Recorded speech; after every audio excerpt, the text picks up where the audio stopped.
Hi everyone, it's Jerry. This is a round 6 game from the 2016 Bilbao Masters Final between Wei Yi, playing on the white end, and Anish Giri. Let's have a look. E4, E5, Ruy Lopez, Berlin defense. A bit of a surprising fourth to me.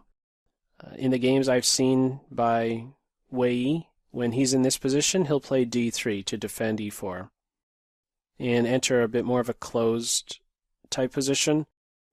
However, in this game he castles, and with that welcomes the open variation, one that Giri goes for. Knight takes E, D4, and soon enough we arrive at a very familiar starting point in this line, this one here. What to note? White has a healthy 4 versus 3 majority on the king side. Black, a not so healthy 4 versus 3. Black's uncastled, but has a nice positive, the bishop pair. Now, what you're going to observe soon, you're going to blink, and soon this position will be stripped to one piece each. Each side will have just one piece each soon enough. Don't be misled by this. This is a very rich position, very lively starting point in the open Berlin. Many different ideas, many different setups, plans, call it what you would like. We'll see what exactly white goes for in this game. When I was preparing for this video, I came across an interesting game.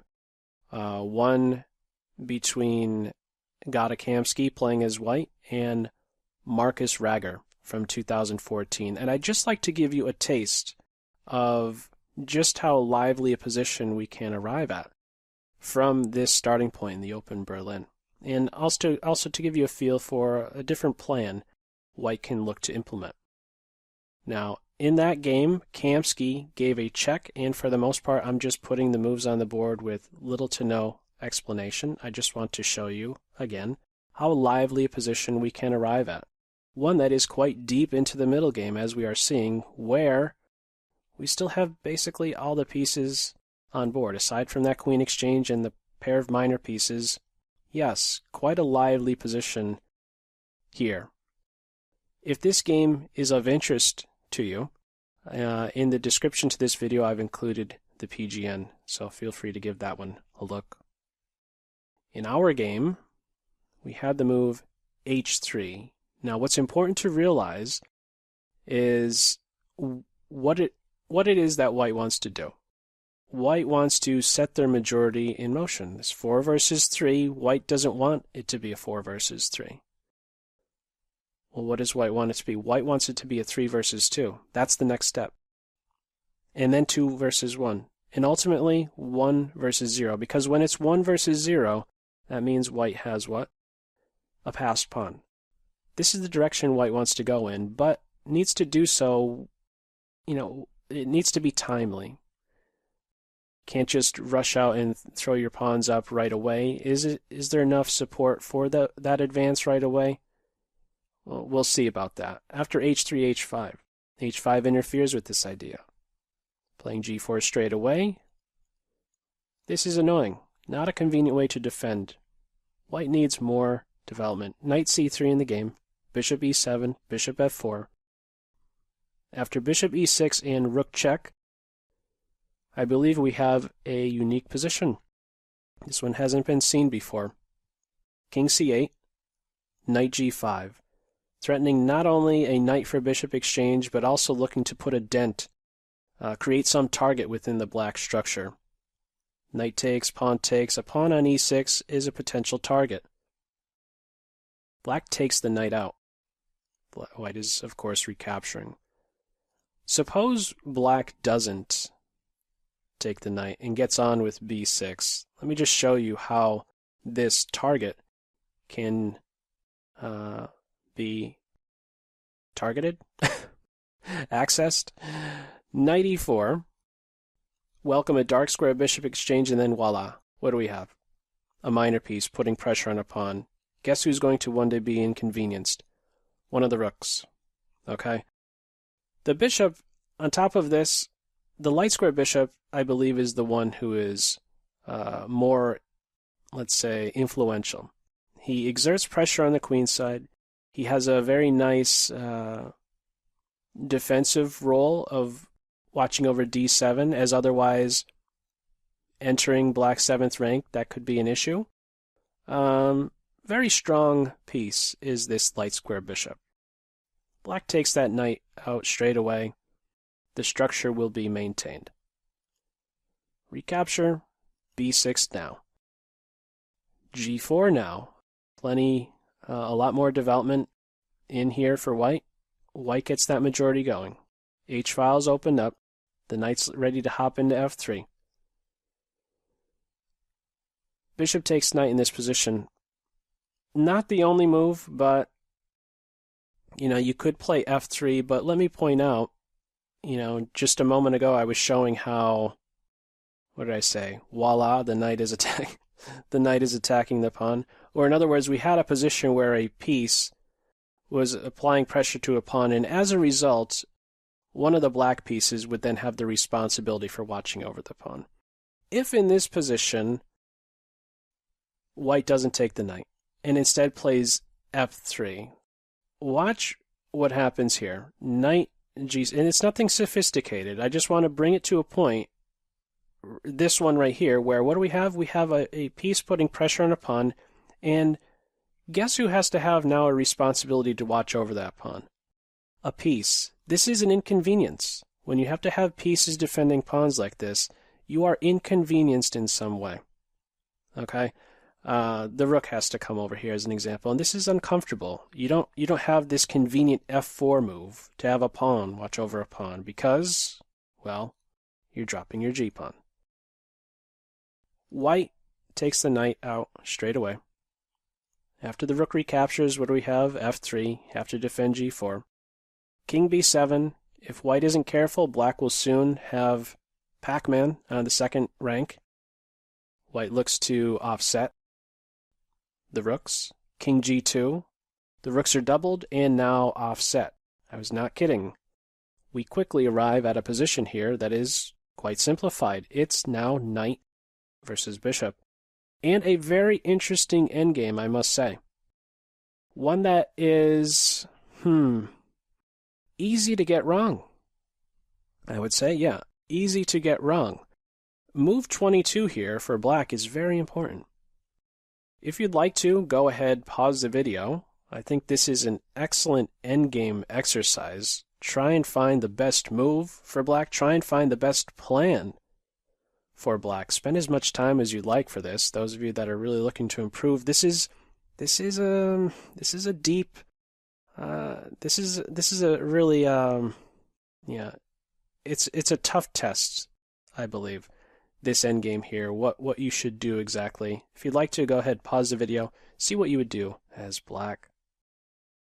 Okay, well, in the game, Giri plays c5, and to me, a strategic mind. That's how I would identify myself. I'm more of the strategic player instead of there's strategic, there's dynamic or tactical.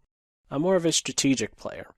And this move, to me, it's the most natural move in the world. It's like, oh, I got a light square bishop. Yeah, I'm going to have my pawns on dark squares because I like that kind of harmony, right? We have bishop controlling light, the dark square, the pawns that are on dark controlling dark. Having a mix, having nice control over both color complexes, great.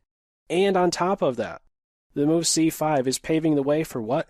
The king to move towards the center. That's exactly where he wants to be, right? Everything is just adding up. It just seems like the most natural move in the world.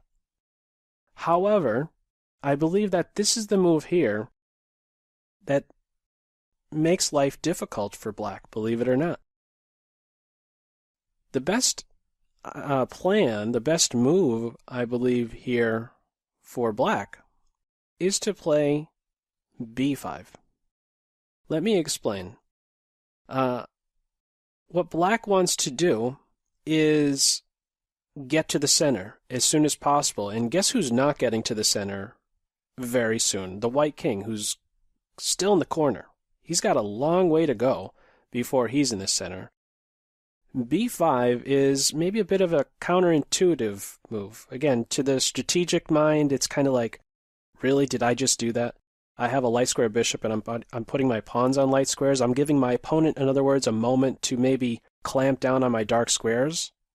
For example, given time, if we could get just b4, a3, and knight e4 in there, knight c5, and oh, that's great. These guys are frozen. They're going nowhere. However, the timing just isn't there for that. A move like b5, meeting the move b5 with b4, trying to clamp down on this dark square, you're not in time. In fact, you're already losing if you try that as white, because c5 hits. And then what are you doing? You can't maintain your pawn on b4. The threat here, by the way, is to give that knight a boot and then pick up the a-pawn. So trying to meet b5 with b4 is no good. Why? Because of c5. B takes c, b4. Knight's kicked, a-pawn's gone, the a-pawn runs. Okay, well what about a3?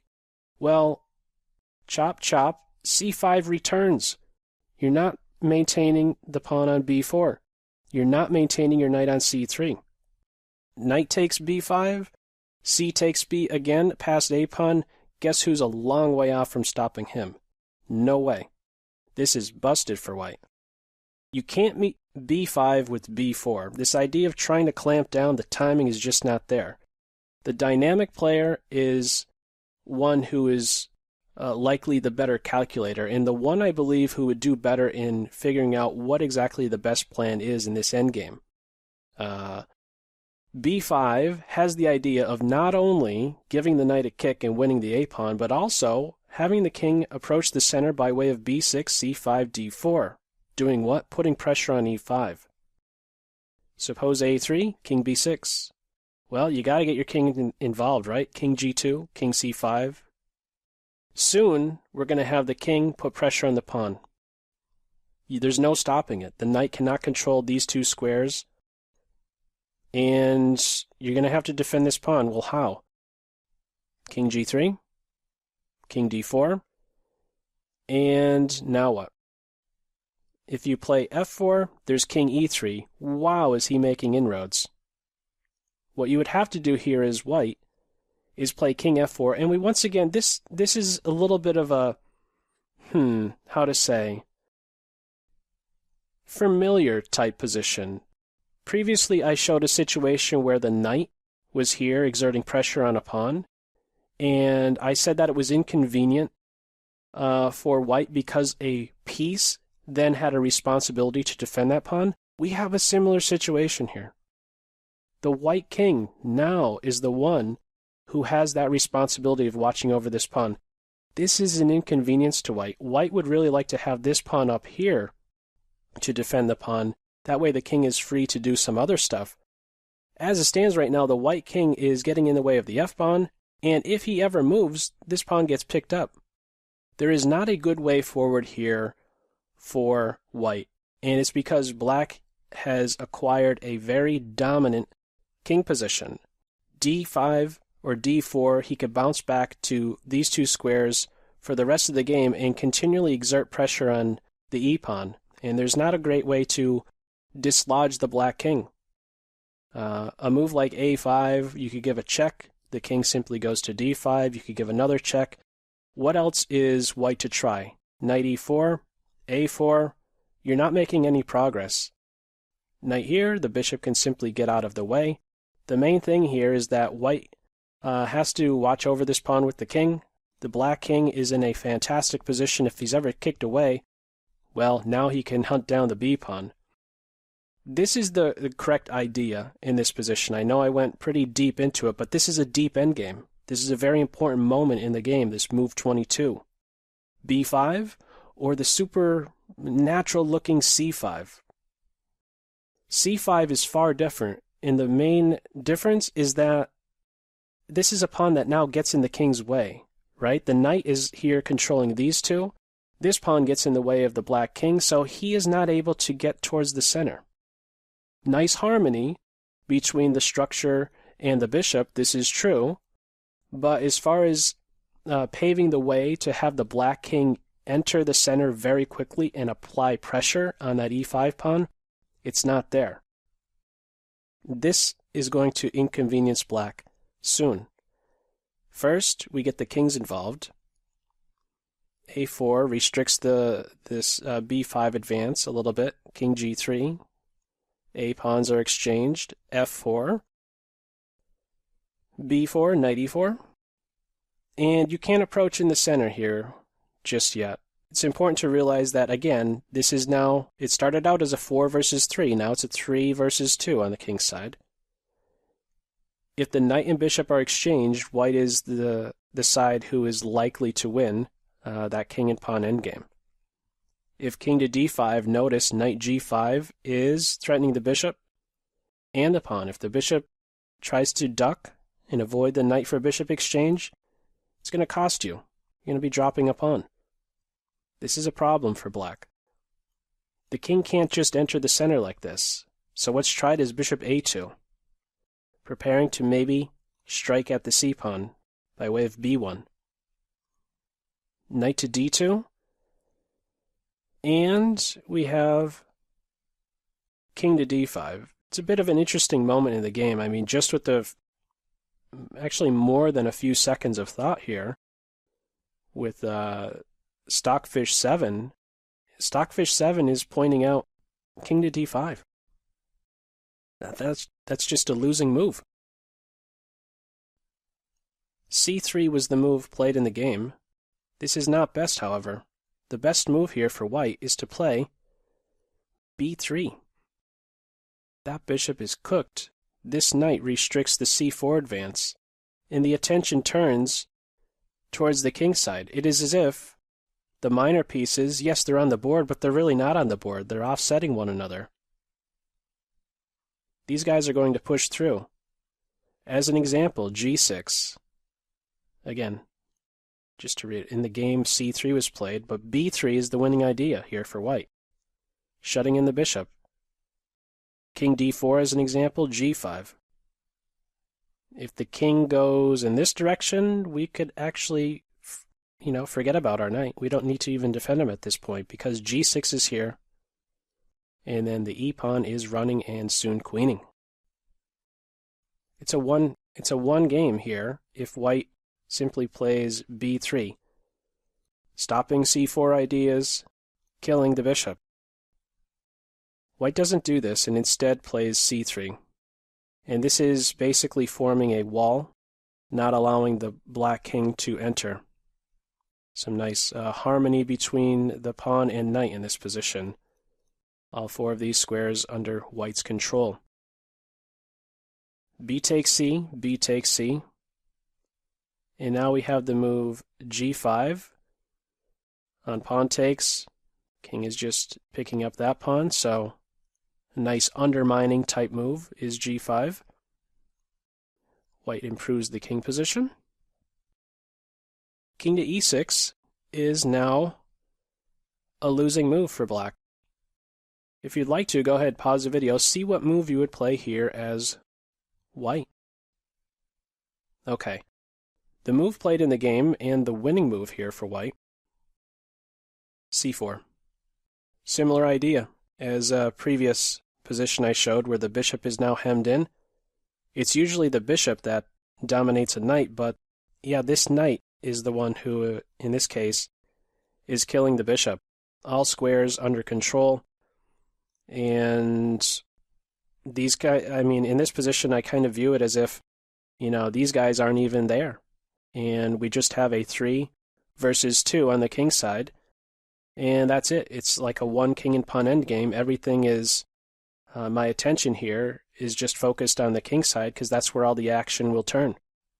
The knight defends the pawn restricts these two, the knight also restricts the bishop. These two pieces, the knight and the pawn, kill both c-pawns and the bishop. And we have now an extra over here. Again, 3 versus 2 that will push through. A better move for black here is to play c4. And that way, at least the bishop can get back into the ball game by way of b3 and then c2. As an example, king e3, the bishop can go to b3, and the knight can't take the bishop now, should not take the bishop unless you want to lose. That guy's running. So this is what this is what black should have played here. The move c4 to get that bishop back into the ball game, but because of king e6, white plays c4, and this is just a flat-out win. Pawn takes, king takes, f6, takes. As mentioned, this is where we wanted to be at that very early moment. 4 versus 3 has now ultimately been converted into a 1 versus 0. And this guy gets pushing.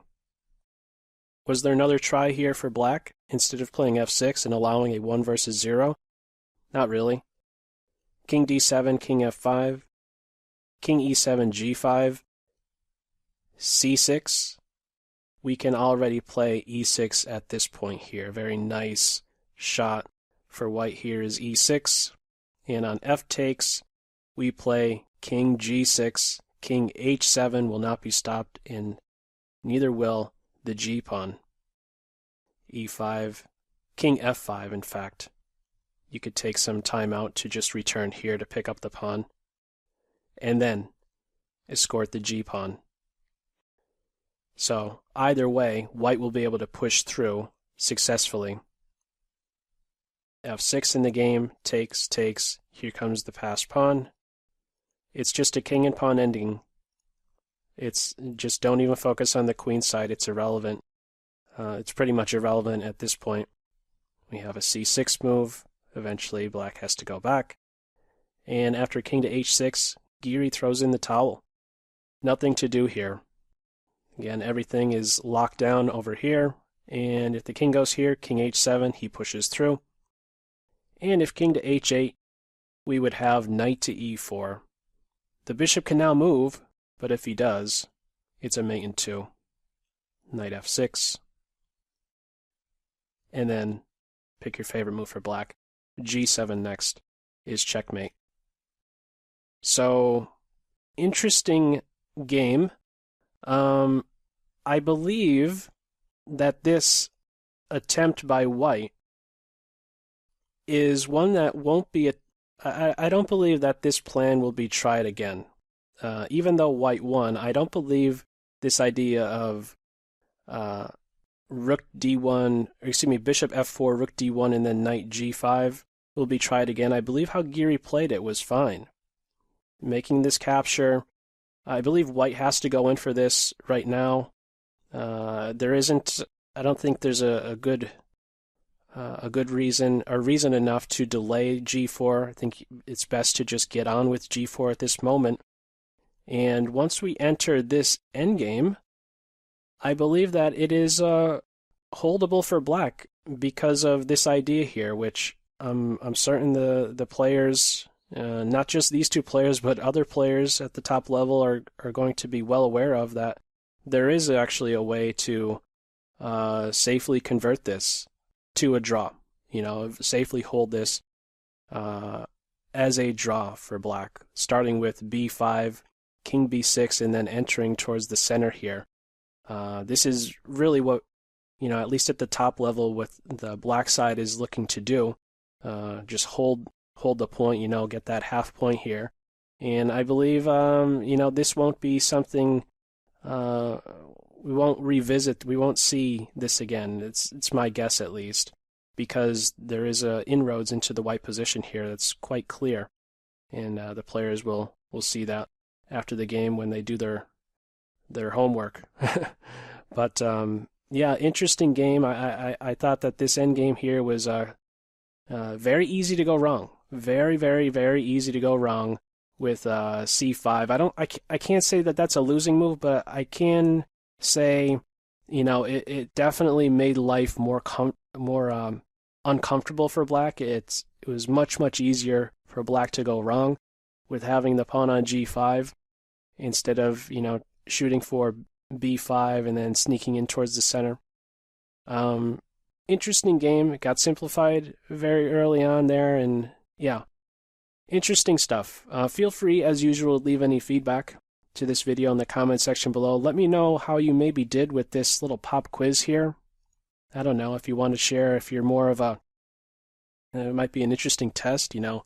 You might want to let others know in the comment section you identify more as a strategic player or a dynamic player, and along with that, you know, if you did take this test, if you took the time to work this position out, maybe also add that, yeah, you know, as a dynamic player, I actually got this, or, you know, I didn't get it. And the other way around, if you're a strategic player, did you get this one, or did you not get this one? I think it might be some interesting information for others to observe in the comment section below. But as usual, any feedback you'd like to leave, feel free to do so. And as usual, I hope you got something out of this video. That's all for now. Take care. Bye.